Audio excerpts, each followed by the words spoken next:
जापानी फल का इस्तेमाल क्यों ज़रूरी है? जापानी फल अपने बहुत सारे मुफीद इंग्रेडिएंट जैसे कि विटामिन सी, फास्फोरस और पोटाशियम की वजह से बहुत सारे फ़ायदों का हामिल है।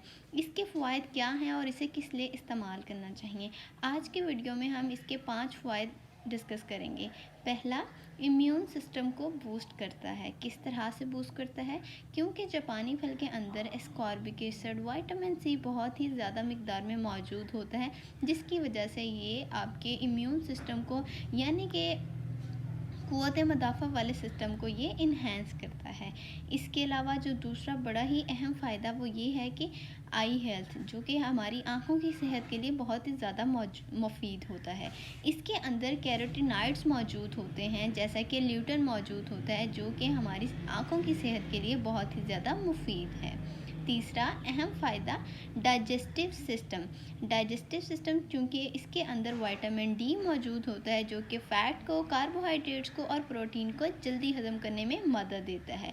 इसके अलावा पेट के जितने भी मसाइल जैसे कि ब्लॉटिंग हो गया या फिर कब्ज़ वगैरह के इशू हो गया, उसको भी ये ख़त्म करता है, क्योंकि इसके अंदर एक बहुत ही हाई मिकदार में फ़ाइबर मौजूद होता है।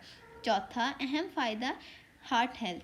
जापानी फल हमारी दिल की सेहत के लिए बहुत ही ज़्यादा ज़रूरी होता है, क्योंकि जापानी फल के अंदर एंटीऑक्सीडेंट्स मौजूद होते हैं, जो कि जिस्म के ऊपर होने वाले ऑक्सीडेटिव स्ट्रेस को मेंटेन करते हैं, कम करते हैं, और इसके अलावा ये दिल की सेहत को भी फ़ायदा देते हैं। ब्लड प्रेशर को कंट्रोल करता है, कि वो लोग जो हाई ब्लड प्रेशर के मरीज़ हैं उनका ब्लड प्रेशर कम करता है, या जिन लोगों के अंदर कोलेस्ट्रॉल की मिकदार ज़्यादा है उसकी कोलेस्ट्रॉल की मिकदार को भी कम करता है। इसलिए ऐसे लोग जो दिल की बीमारियों का शिकार हैं, कोलेस्ट्रॉल का शिकार हैं या ब्लड प्रेशर के मरीज़ हैं, उनको दिन में एक दफ़ा लाजमी जापानी फल का इस्तेमाल करना चाहिए।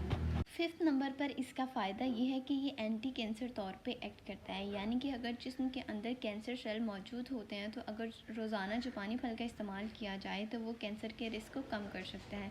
एंटी एजिंग प्रॉपर्टीज़ इसके अंदर मौजूद होती हैं, और बहुत से ऐसे विटामिन और मिनरल मौजूद होते हैं जो कि इंसान को बुढ़ापे की तरफ नहीं जाने देते। अब किन लोगों को इसका इस्तेमाल नहीं करना चाहिए?